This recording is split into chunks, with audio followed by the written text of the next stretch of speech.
This former WWE superstar was one half of the popular tag team The Headbangers. They won the WWE and NWA Tag Team Championship titles during their wrestling careers. Straight Outta Jersey welcomes another Jersey pro wrestler, headbanger, thrasher, Glenn, Ruth. Woohoo!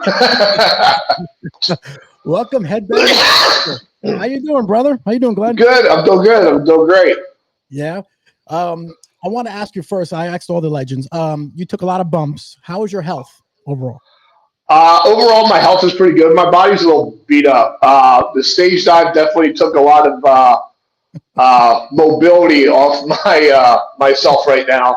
Health otherwise, I feel good. I'm currently a manager of a health club, a gym. So it keeps me in the gym. It keeps me, a little bit active and stuff like that. So that definitely helps. My overall, I don't have any, of course I have the bad knees and the bad shoulders and stuff like that, but nothing like some of the guys that I see on some of these conventions. I just turned 56 on Friday, last Friday. So I think I'm in a pretty decent shape compared to some of the other guys. Yeah, you look really good. Now you're in Florida now, right? Down by I am. Yes. Yeah, we live 10 minutes apart. Why'd you leave Jersey? Why'd you leave us? Too goddamn cold. I rather shovel palm trees and palm leaves than snow any day of the week. It's just that the weather down here, it helps my joints. Like whenever we go up north to a cold place, my joints get really tight and really, they bother me a lot. The heat and the humidity down here is a little bit different than Jersey and stuff like that. So it definitely helps. And I love the fact that I can ride my Harley all year round. So, yeah. That's pretty cool. Now you, obviously, what part of Jersey are you from? Camden? South Jersey, yep. Cherry Hill. And then you went to Larry Sharpe school, correct? Correct. Yep. I went to Larry's school and I started, I think it was June 7th, 1991. Wow. As I walked in, I had a tryout right before that. It was funny because Larry was very particular on the people that he had come down to the school. Yes. Especially later on, because what you do is a lot of people don't realize you carry the school that you train at name forever. So, the first thing that a veteran will always ask, well, who trained you? What school did you come from? So it was very common for Larry not to take tryouts. He would hold open tryouts, once, twice a month, whatever. That's how I found it, is he sent me a postcard in the mail for an open tryout. Wow. And I had it on my refrigerator for months and never did anything. And I finally went down there and I walk into this it looked like a little tiny deli in Paulsboro. And I'm like, God, what? This can't be a wrestling school. So I walk in there and there's all these lights and cameras and interviewers and all this stuff going on. And I was just like, I was dumbfounded. I was blown away.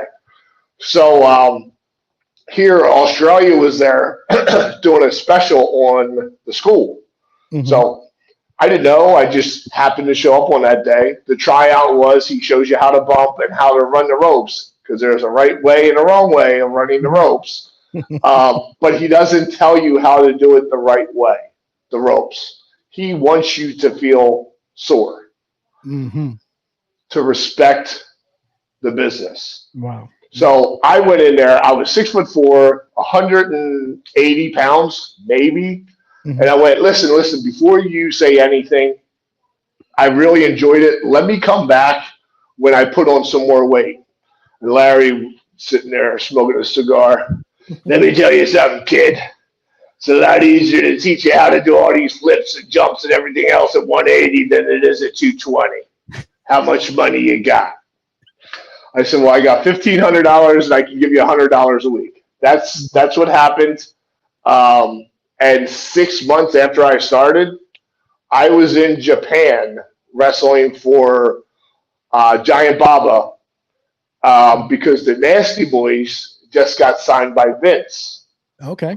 So that was my first introduction to the wrestling business. It was like, hey, you're done training. You know, Larry knew everybody in professional wrestling. Yes. I give him a lot of credit for, what he did and how he did it. Like, he would never tell the guys, I'm bringing in, Jim Cornette to look at you guys. He would just bring them in. It was up to you to do something. Mm-hmm. He did the same thing with Lawler. Larry ran shows once a month down at his school. Mm-hmm. And once we moved from Paulsburg to Clementon, and we had the Route 30 flea market in the back, and we would pack that place. There'd be 900 to 1,000 people in there once a month. It was crazy. Yes. So that's how Chaz found the school. Mm-hmm. So it was funny because I knew Lawler and I knew Cornette, and they were both like, if you ever want to come down to USWA or Smoky Mountain, you got an open invitation. Whenever you want to come, just let me know. I never wanted to do it by myself because I've heard too many stories about them. I wanted somebody to enjoy the pain and suffering with me. So it was funny. Chaz, wasn't even in the business, I want to say 6 months before we went down to USWA. Mm-hmm. 9 months maybe. So I mean, Larry did a lot of things that a lot of people didn't realize because, the business is, especially back then, it was who you knew to get into a territory, like whether it be, Texas, whether it would have been, Smoky Mountain, whether it was USWA. You had to know somebody to get your foot in the door. Puerto Rico, Dick Slater, or not Dick Slater. Carlos Colon? No, Dick Murdoch. Okay. Used to book for Carlos okay. over there. And I went over to Puerto Rico because Larry knew Murdoch really well. Mm-hmm. So, and he would come in and do shows and stuff like that. So, I had a lot of different things that I tried by myself at first. Mm-hmm. And wasn't very successful with it or enjoy it as much as I did when, me and Chaz got together. There's a lot of famous people that come out of Larry's school. Bam Bam, yes. Bam Bam came out of there. A bunch of people. I have a lot of fans from New Jersey here that subscribe. And a bunch of them sent me some pictures of you that they got when they were little kids. I'm going to put one up right there. Guy named Tim Lawton sent me this picture he sent me of you. Wait, let me... Can you see that? Yeah. Oh my God. Yes. Yes, I do. In the early 90s, they said, "Hey, we remember Thrasher. We loved them." Then they sent me this and this, and here were you, Chris Candido, obviously. Yeah. So they sent me these pictures to read, like, wow, we loved Thrasher when you were the Spider. It was so funny because I remember Chris used to come down to the school. His grandfather knew Larry, so Chris would come down to school, and me and Chris were close when I first started. And everything. And I knew Tammy when Tammy would just come down to the school, sit by ringside and take pictures of them and stuff like that before Tammy became Tammy. And before they went to Smoky Mountain and stuff like that. So, I have, so many fond memories of the early time and stuff like that. It was definitely an experience. Larry kind of took me under his wing after a while. And he actually gave me the name Spider. Here's a little trivia question for you. There was somebody before me that was called the Spider. Do you know who it was? No, he used to wear a mask, and the reason he wore a mask is because he played baseball for the Cincinnati Reds. Not Macho Man. Macho Man Randy Savage. Yep. Get out of here. Yep. And it was so funny. Because years later, because Larry goes, you were built just like Randy Poffo. I had no idea who Randy Poffo was, at the time. If you would have said Randy Savage, I would be like, oh, shit, no way.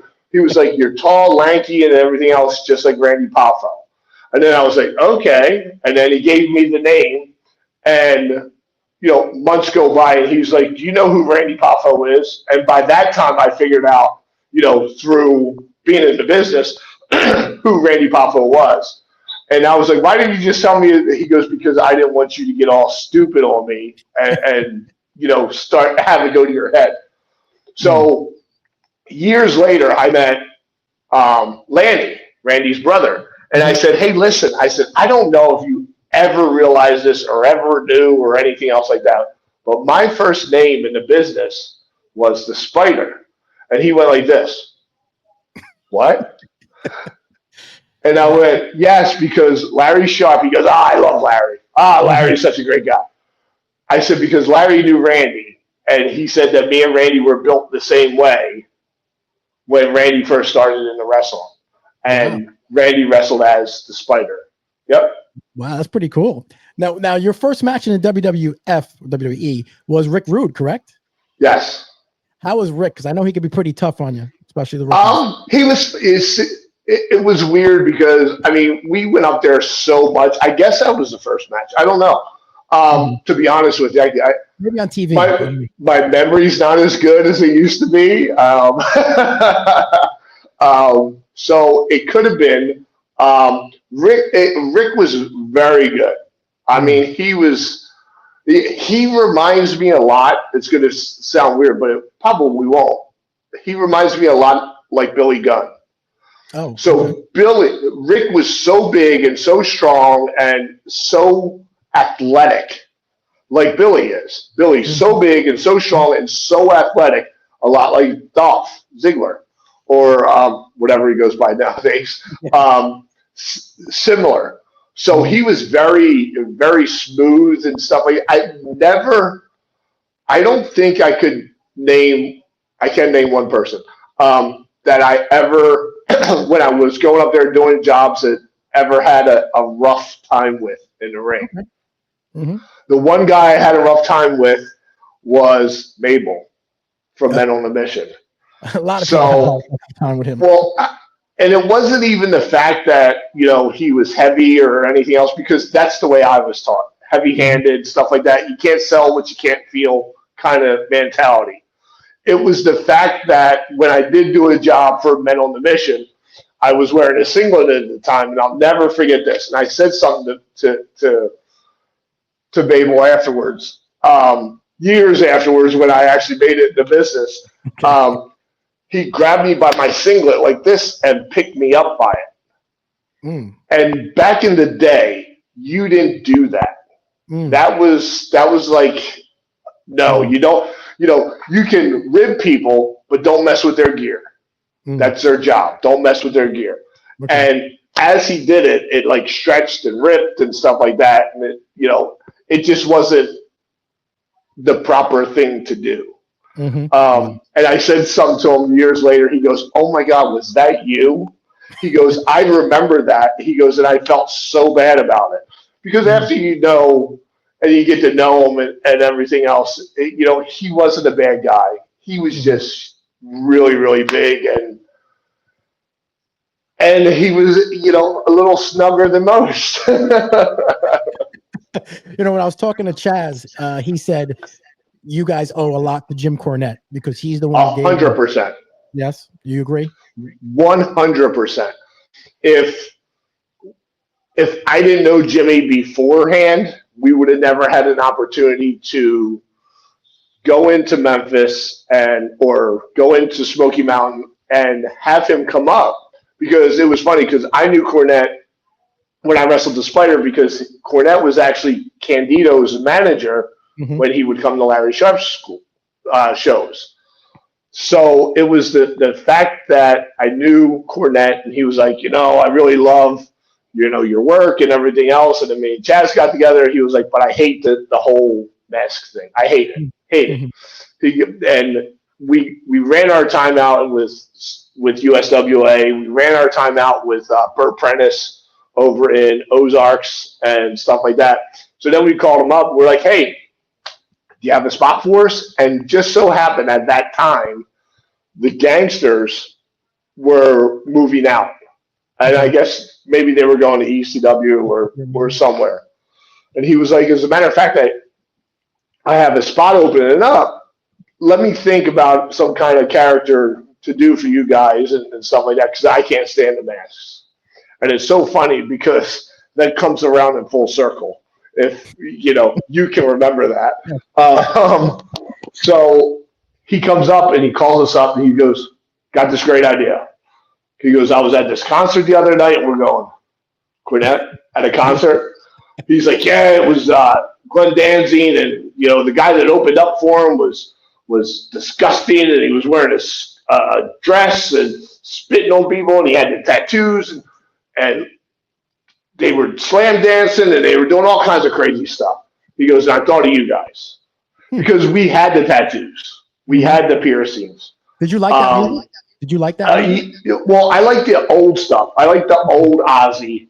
I like the old Black Sabbath, the old Metallica, the old songs. I love. Mm-hmm. So yeah, I listened to it and I liked it. I liked Manson, and it was just like, okay, well, we'll try it. And he goes, Chaz, you're gonna be Mosh, and Glenn, you're gonna be Slasher. I'm like, Jimmy, there's a guy in the band called Slash, right? He's like, all right, Thrasher. That's how he came up with the names. Wow, that's pretty cool. Yeah, it was awesome. Like Cornette, like he's done. Here's the thing with Cornette. I don't think he's misunderstood. People don't like the fact that he's going to say how it is, whether you agree with the way he feels or not. Mm-hmm. So if you don't want to know the answer, don't ask Jim Cornette the question, because he's going to tell you the exact truth, whether it hurts your feelings or not.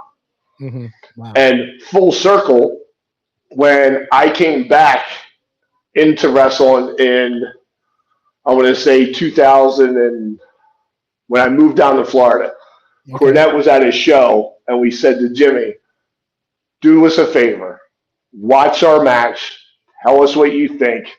There it goes. Tell us what you think, kind of thing, and let us know, how you feel. So we went out there and we had a match and everything else. And I think it was WrestleMania weekend, and I think it was when WrestleMania was in Miami. Okay. I can't be 100% sure, but pretty close. Okay. And we came back, and he was waiting for us, and he goes like this. And we're going, oh, shit. Not the Cornette, come over here finger. We're like, oh, shit. We're like, okay, give it to us, Jimmy. Tell us what you think. He goes, boys, it looked like it was 1997 all over again. Great job. Wow. And then that's when he was real big in Ring of Honor.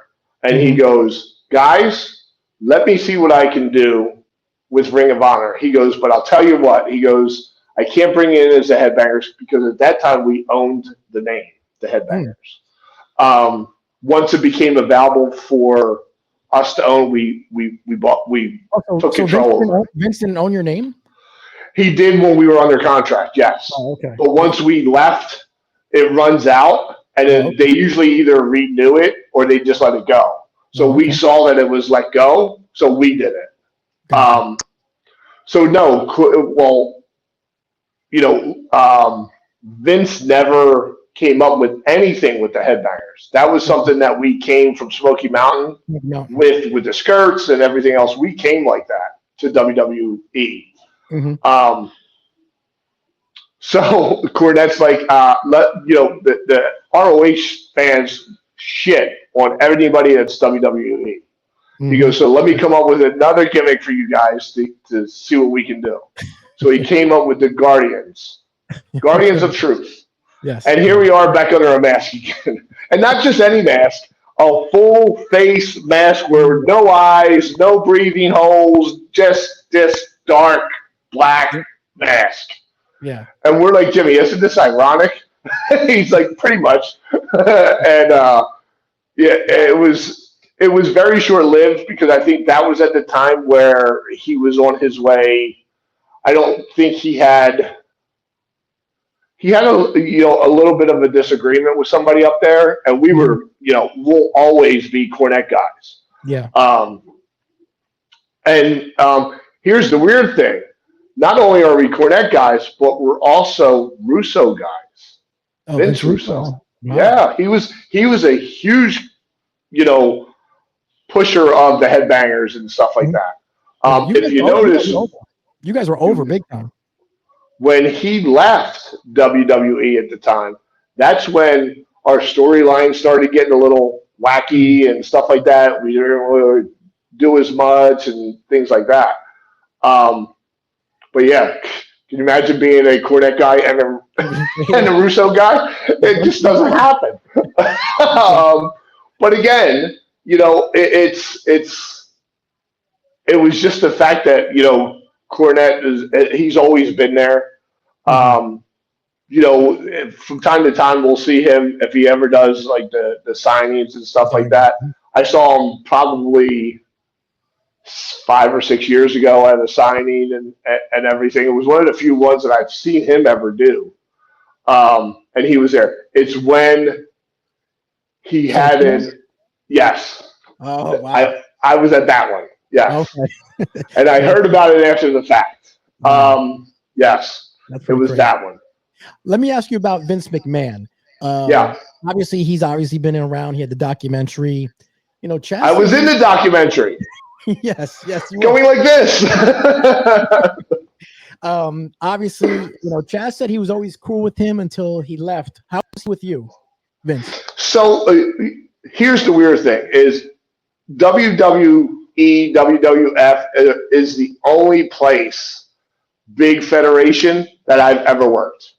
I had to try out with WCW as the Spider. Nothing really came of it.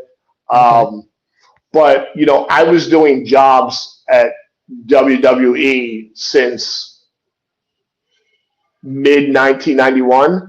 Yep. So I was on the second Monday Night Raw ever. I was at the first one at the Manhattan Center, but I didn't work on it. I wrestled Marty Jannetty on the second Monday Night Raw. That's cool. So Vince was always, he was always very, I don't want to say respectful, but he was always good to the extras. Okay. Meaning that he didn't make us feel down. He included us in, almost everything. We were allowed to go in the catering,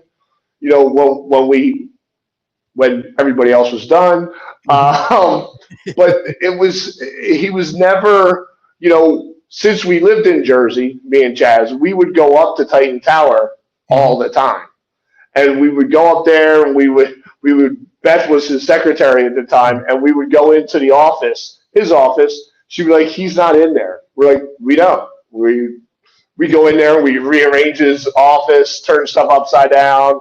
One time he got like a big bouquet of an arrangement of flowers and stuff like that. We crossed out USA Network and put the headbangers on it.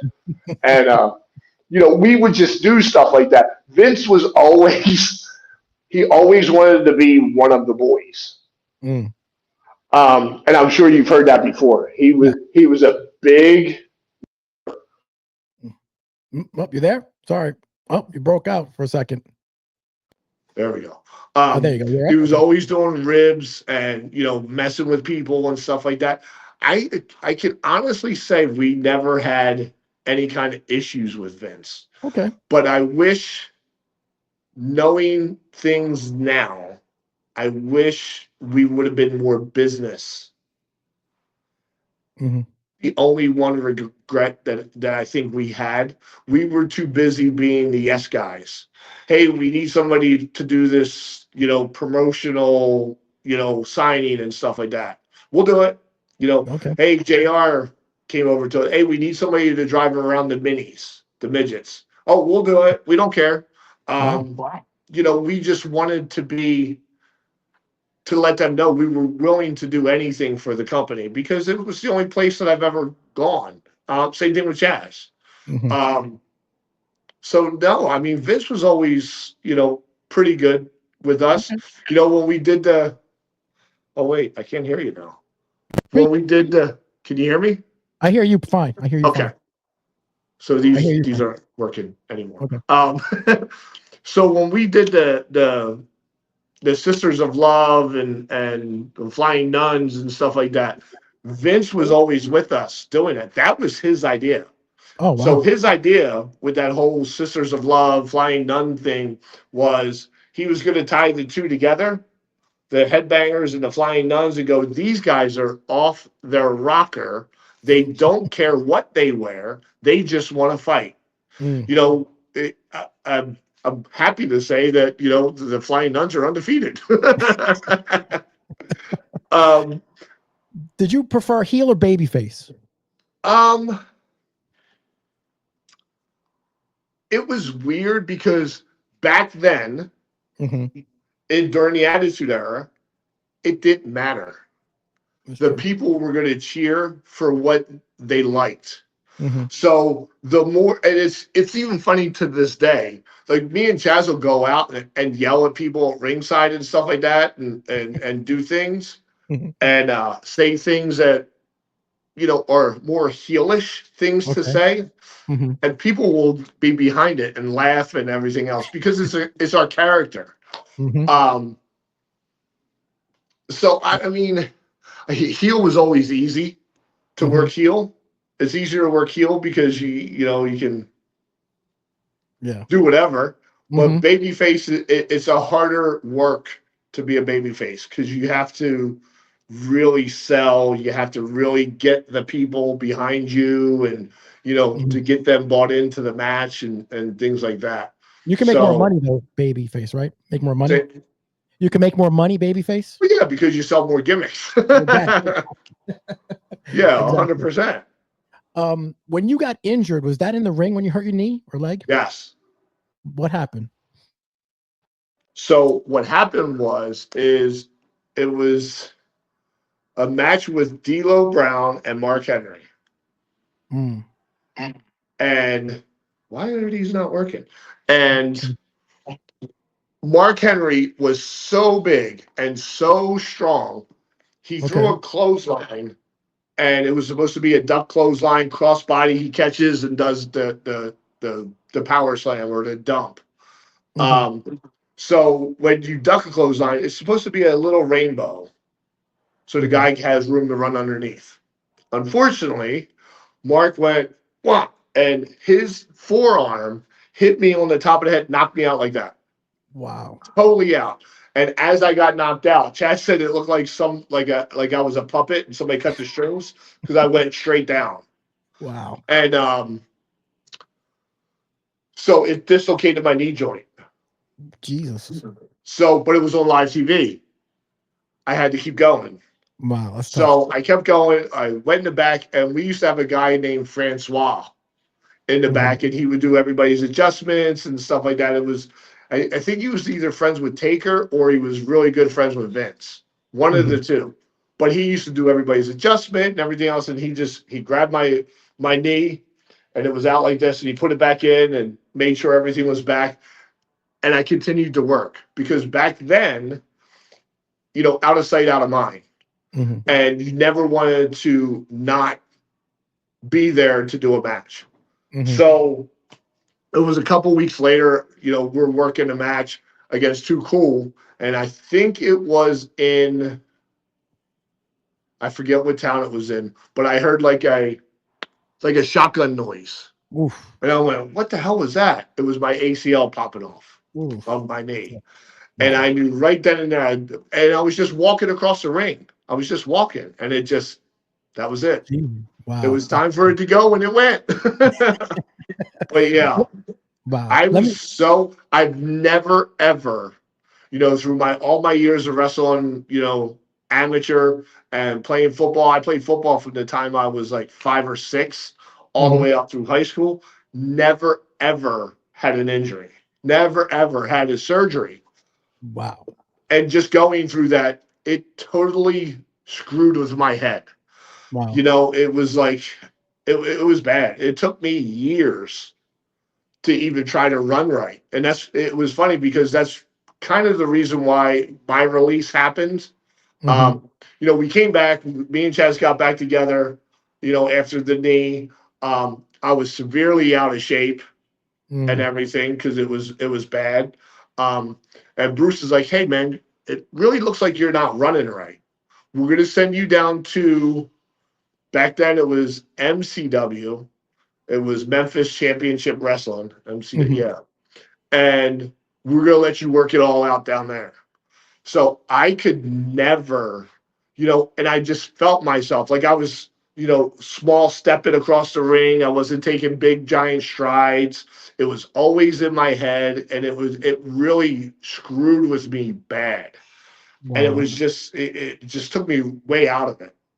Wow. So me and Bruce were talking, and he was like, I don't know what to say. He goes, you don't look like the same. Wow. So that's what happened with the release and things like that. So it really, the release really took me back, because, I mean, it really hit me bad, because, I thought I was going to be there forever. I was there already forever. Yeah. I thought, I'd retire from the ring. I'd be an agent or help out backstage, or, help the younger kids and stuff like that, because I had that background with training and coaching and stuff like that from the school. Because I trained Chaz, I trained D'Lo, I helped train Big Show, even though Paul doesn't want to admit that he was ever at the Monster Factory. Yes, Paul came to the Monster Factory first and then went to WCW. Wow. That's how I saw it happening. And it just didn't. I got out of wrestling. I left it altogether. I was up to 325 pounds. I always had a battle with my weight, especially after wrestling. It was really bad. And I constantly go through it even today. It's a lot of people don't realize the effect that you're a household name one minute, and then the next minute you're not. And it's really, it's a hard adjustment. And I'm glad that it happened, because it helped me grow up a lot with other things. We'll leave it at that. Other things, and it probably saved my life. It probably really saved my life. Think got another call or something coming on. Oh, there we go. There we go. Got it. So the one time I saw Bruce and I pulled him aside, I said, "Hey, listen," I said, "I don't have any hard feelings towards you for everything that happened. I just want to thank you." And he looked at me. I said, "You releasing me, or having me released, probably saved my life." Wow. And when WWE's in town, we'll go down and we'll see them, and it's different now. You get older, you get wiser. You learn from your mistakes. We've all made them. Some are bigger than others.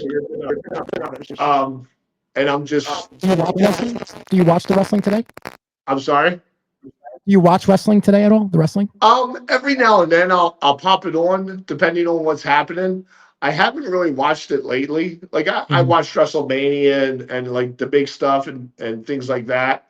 But to watch it every Monday night and stuff like that, it's not hard for me, but it's a lot, because when you're in the business and you're watching it, you criticize it entirely too much, instead of looking at it from the outside in as the fan that you were before you even started.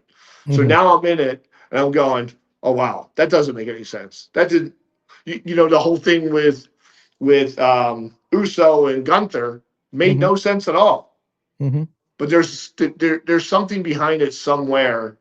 I don't know what it is, but as a fan, you just enjoy it. As somebody in the business, you're like going, what the hell? That doesn't make any sense. Usos, he was so over with the yeet and everything else. It was just, I don't know. I don't know. Let me ask you. I asked Chaz this question. I think you guys deserve to be in the Hall of Fame. What about you? See, even you saying that gives me the goosebumps.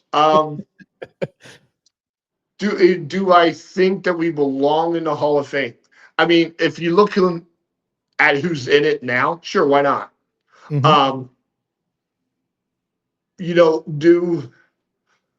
I just know that if we had the same opportunities that other tag teams had back then, the story could have been different. You know, if I didn't have my injury, would we be having a different conversation right now? I mean, the reason we lost the belts was because we didn't need the belts to get us over. Vince just wanted us to have them to help elevate us to the next level and stuff like that. You know, back in 1997, we had the top selling action figure of the tag teams. Or I think it was 98. I don't know. It was 97. It was the best of series, and we were the best selling tag team. And that's when you had LOD, the Godwins, the Blackjacks, all these guys that I look at now and just like, oh my God, you know, do I think you're going to get me on a tangent? I'm sure Chaz told you. Do I think we were the best pure tag team? 100%. And why I say that, you know, peel away the gimmick and everything else and look at tag team wrestling and what it is. We got all our stuff from Ricky and Robert, from the Fantastics, from, you know, the Freebirds, all those guys that paved the way for tag team wrestling. That's who we got. You know, we did double team things. And we did it where the timing was there that you can only do it with somebody that you've been with for years. You know, the stage dive is the most underrated tag team finisher ever, just like we are. It is 100% the best tag team finisher. That's why you don't see anybody do it today. You see every other tag team finisher from, you know, the Hart Foundation to LOD to, you know, the Dudleys to every single finisher is still being done today, except the stage dive. 100%. Why? Because it was 100% the timing of everything. You know, if I jump too soon, that guy's going to lay on top of my leg with the power bomb. If I jump too late, then he's going to be coming up. I'm going to be coming down. It's going to mess my back up more than it already is now. So, you know, the fact that finisher doesn't get enough credit, street cred, is just beyond me. It's just, but it goes to show you that the people that were given the opportunities that they were given are more remembered than the people that weren't given the opportunities. That doesn't make us less better or not as good as somebody else. That just makes us have different opportunities. Doug and Phil. Okay. Doug Furness and Phil LaFont. Probably two of the best in-ring workers, but they had no charisma. They weren't WWE style wrestlers. They were Japan style wrestlers. That's where they were from. That's, you know, where they knew everything. But that doesn't make them a bad tag team. They were phenomenal with the stuff that they did, and their movements and stuff like that. But nobody remembers them either. No. Not that I don't think we're not remembered, because I think we're remembered to a certain level, but I think people don't give us enough credit for the things that we have done. I talked to the Godwins, Mark. I talked to Mark from the Godwins. He said you guys were the best to wrestle with. He loved wrestling you guys. Mark, we did, because we gave it back as much as they could. Mark was incredible. I mean, he's a farm guy. So he was so incredibly strong. It was beside myself that this guy could just do the things that he did. But yeah, we loved working with them. You know, when we had the country whipping matches and stuff like that, it was so funny because we used to just beat the shit out of each other when we had the strap matches and stuff like that. And it was so funny because then they used to have them with LOD right after we were done with them. And they were like, well, it's not the same. Because, you know, LOD didn't want the straps and stuff. I was like, oh, smack me, come on. Yes, we loved working with them. The other people we loved working with the Outlaws, the New Age Outlaws. we loved working, at least I did. I loved working with the Dudley Boys, and I wish we could have actually ran something with them, and I think we could have if my whole knee thing didn't happen when it happened. Yeah. What about Owen and Davey? Owen, they were, it was funny because, you know, I've known Owen and Davey for forever before we even started up there. So they were so much fun outside the ring, and then they would have just as much fun inside the ring. It made it like it wasn't even work, you know, to go in there and work with them and stuff like that. But they'd be the first one to lock your bags together and play pranks on you and drop a stink bomb next to you while you're sitting there talking to Vince, or you're in catering and talking to somebody. It'll just drop that right next to you. But yes, they were one of a kind. Were you there the night? Were you there the night Owen passed? I was not.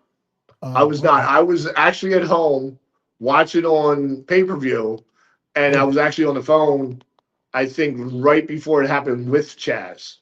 Oh, wow. And he was like, I got to go. Something's going on. Wow.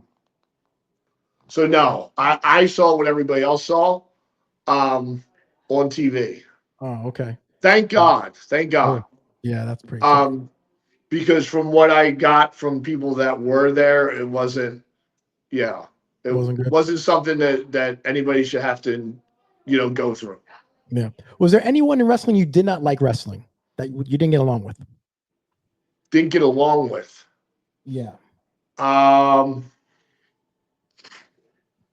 We always prided ourselves with getting along with everyone and was open to work with everyone. Now, there was people that we did prefer to work with. You know, when we first got up there, it was Jacques Rougeau. Oh, the Rougeau, okay. Yeah, when he was with what's his name?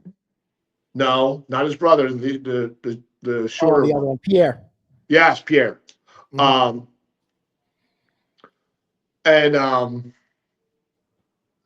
yeah, I didn't prefer to work with them. Prefer and everything. Prefer. I mean, I did what I had to do, and I would go out there and have the best possible match that we could possibly have. But there was always guys you preferred to work with and ones that you didn't really look forward to. I never looked forward to working with the oddities because it was so hard. You know, you have John, you know, God bless him, who we just met his daughter a couple weekends ago. Oh my God, super nice girl. Super nice girl. She's getting into the business now. And it was so funny. She comes up to us and she's talking to us. She goes, you know, I want to say hi and introduce myself and everything else. And then she goes, oh, by the way, my dad was John. And we're going, you need to lead with that. You need to come out and go, hey, my dad was John.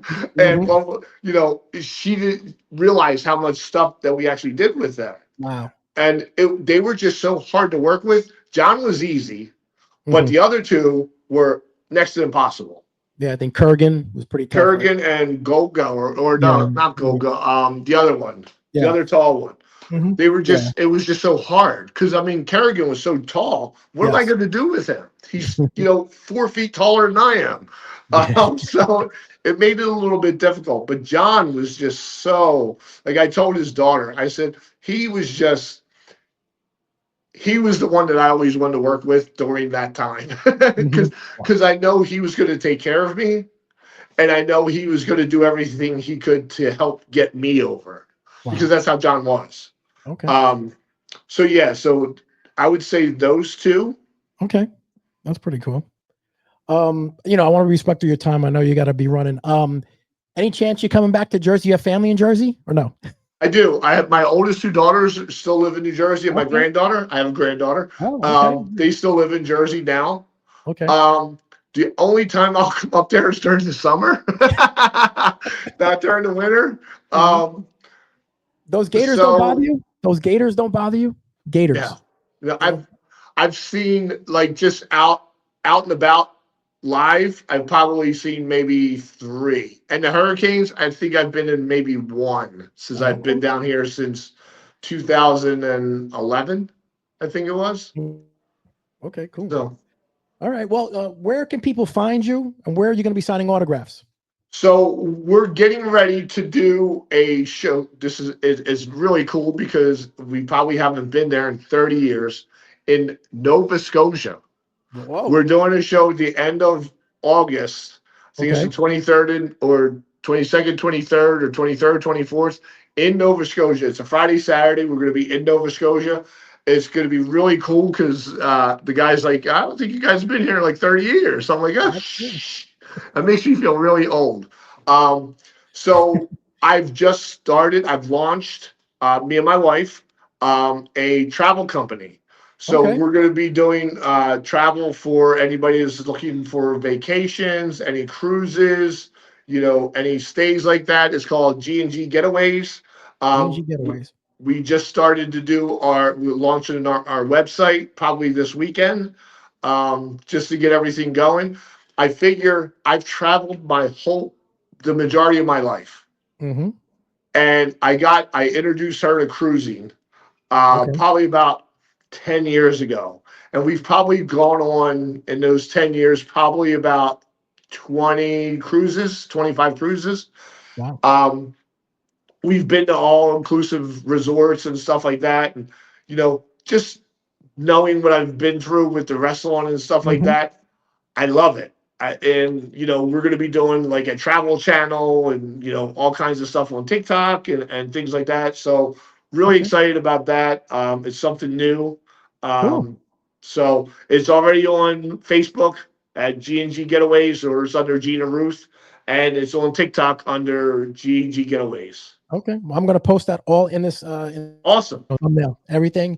Go to Glenn Ruth Instagram. You have Glenn Ruth on Instagram. So I have TikTok, Instagram, Facebook, everything. Everything. Well, Glenn, and I usually follow people back. Chaz doesn't. Did he tell you that? Yeah. You're 100% right. 100% right. Well, he's like, he follows everybody. I follow people that are interesting. Yeah. That's he's my longest relationship. What can I say? Well, we know each other better than the other one knows each other. So yeah. Thank you so much. Thank you for your time. Let's keep in touch. Do this again. Yes, absolutely. Thank you so much, Glenn. All right, man. Have a good day. You got it, brother. I'll talk to you later. Thanks for watching the Zapata Brand Podcast. Please subscribe to the podcast and listen where all podcasts are available.